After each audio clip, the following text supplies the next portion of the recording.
Okay, then I'm going to show you another technique, which is just a combination of some of the things I showed you the last time, but done in some different ways. We're using two different colors of ink this time. I've pulled out my little sample cards, and I think these two would be nice together. So it's Hydrangea Blue and Citron. And again, this is Lindy's, and this one is Heidi Swap. They're both iridescent. You can hear the mixing ball in that. You make sure that you do mix them up. And Lindy's doesn't have a mixing ball, but you should still shake it up. And my water bottle. Okay, so here we are, and I brought out a couple of different stencils.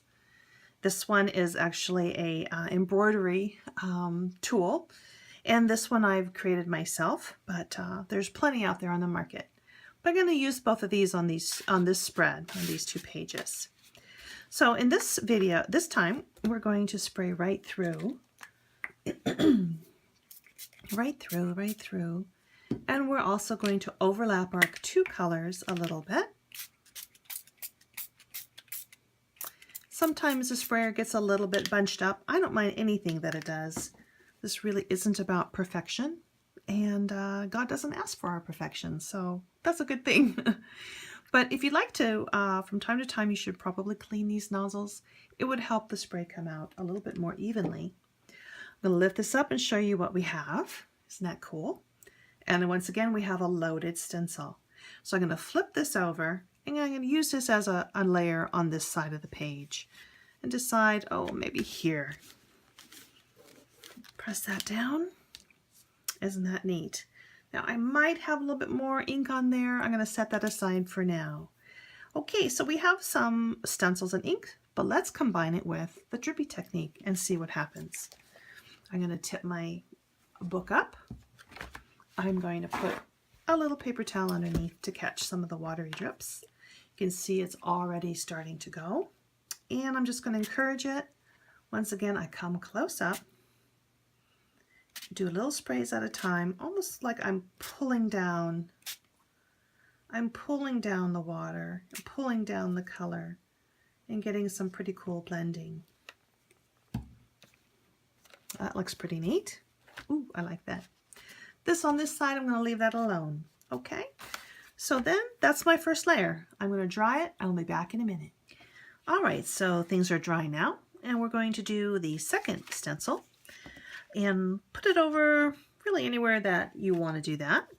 One thing I want to point out is that the stencil has a hard edge and this little opening here where it hangs. And you want to cover that up. And I usually use wax paper to do that. And just cover that up so that that hard edge and that odd opening doesn't show up on my paper. So I'm going to take my blue and give it a couple of squirts right through the stencil. And I think I'll pick up my green and add a little bit of green as well. Remove that, lift that, and save that carefully. And now I've got two stencils working together here. So then what happens when we also combine the drippy technique with this? Put my little paper towel down. Tip it up slightly and start to pull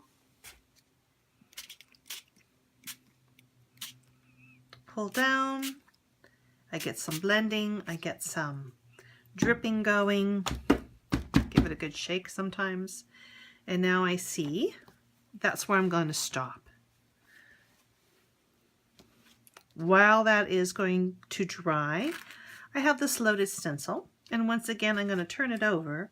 I'm going to add it to this page and make some decisions on where that will go. Press down with that, and I get a little bit of texture. Some stencils are a little bit more giving than others. And there we go. That's just a little bit of texture. The other thing is I set this aside earlier, and I want to see if there has any more ink on it I might be able to use. So I'm going to reactivate it. I'm going to take out a white tag. Give it a couple squirts. I expect this will be lighter than the original, but let's see what we got. Oh, that's nice. So sometimes there's more ink on your stencil than you realize. Just give it a squirt with water and you can pull off some more patterning. All right, I'm going to set that aside. Take my handy dandy baby wipe. Wipe this up. And this is what we've got so far. This will live, once it's dry, will live somewhere here off the edge probably, or maybe over here, depending. But I'm going to go off camera and dry these pages. So here we are, we're dried now. Only took about a minute or so to dry these. And I'm feeling like I want to add just a little bit more to this page. This one I think I'm happy with, and I'll leave it like it is. But on this side, I think I'm going to come back in and do one more round, shaking my ink. One more layer and see what that is like. This is a lighter color, so it shouldn't be too much. And there we have it. And I think that is working quite nicely. Now that I have this loaded stencil, what shall I do with it? Well, I think what I'm going to do is ink the back side of my white tag here by flipping this over, pressing down, giving it a good press, and getting some of that loaded ink from the stencil to go onto the back side here. And this is what I have. That works out really well. So these are the two sides that I get to choose from, or I might do a flipping tag so you get to appreciate both sides. I've got a little bit of ink still left over, so I might as well use it. This is just a little 3x3 envelope, and I'm going to dab in these piles and get some ink to transfer onto it. You'll find that when you work with envelopes, that the paper is much more absorbent than the mixed media paper in your sketchbook. And so it reacts differently.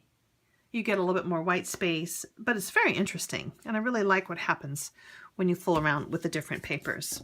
Let's see if there's anything on here I can pick up. Sure, that's kind of cool. I might as well do the back while I'm at it. I'm going to reactivate my ink a little bit.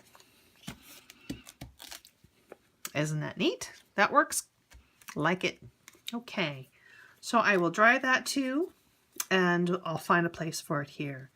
I won't do this lip because if I'm going to attach this to my pages somewhere, I'm going to peel and stick it, and it will be on this side. So I want it to remain white because I'm not sure what colors I'll be doing there yet. Make sense? I'm just going to finish up this video with putting together my pieces in a way that you can get a feel for how we do it in some of the e-courses.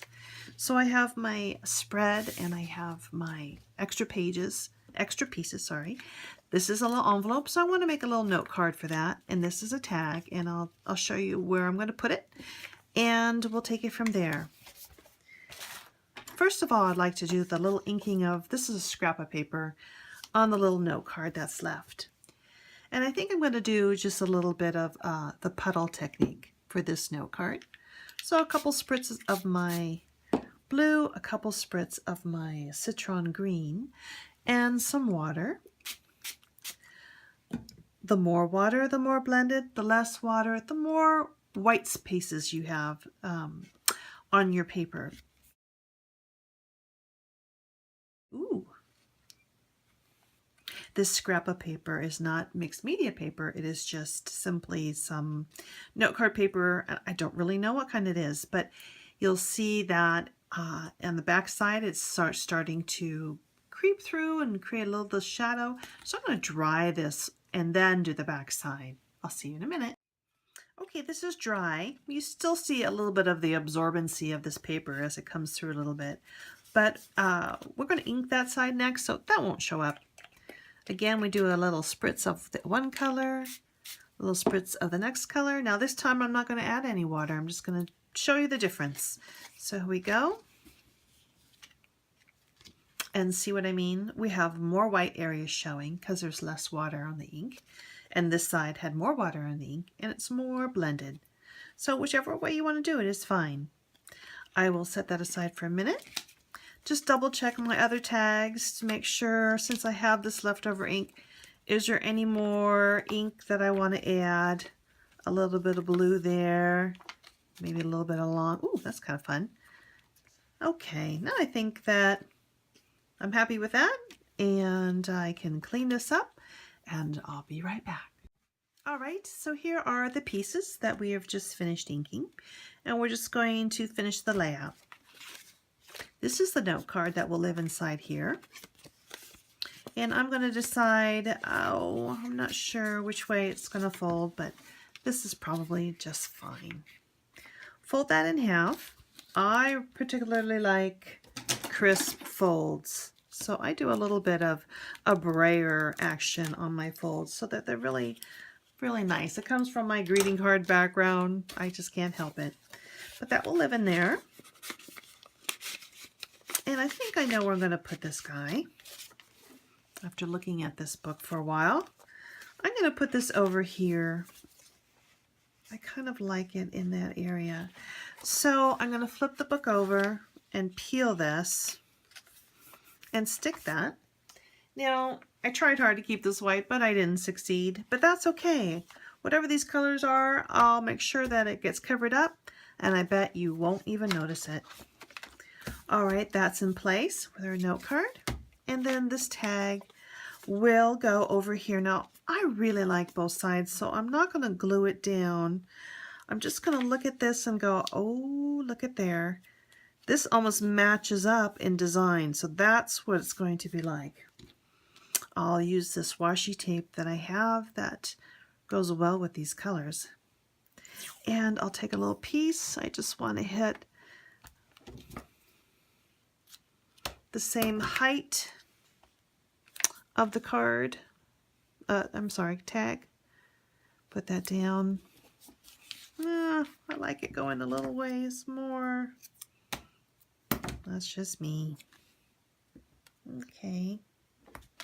And then I flip that over and I do another little piece on this side. This time I'm going to be a little bit more accurate with my, there we go. That way, the double taping really helps it stay into place. And that is what I'll leave it at now. Now, I usually use a little Velcro tab to secure it in place. So let me go grab that and I'll be right back. Here they are. They come in these little tiny rounds, and I cut them in half because I really only need half of a round. And you'll know that one side, of course, is the soft side and the other side is the rough side. So this is a little peel and stick Velcro. And I will go ahead and put one half of it in position here. And then I take the other half and I put that right on top. And then when I carefully put this over, it's exactly in the right position. So this makes my little secret place inside there that you don't always know about when you first look through it. And I will write in both places underneath there. So now this is ready for my hand lettering, my writing, and I will probably add a ribbon over here to finish it off. Okay then, thanks for watching.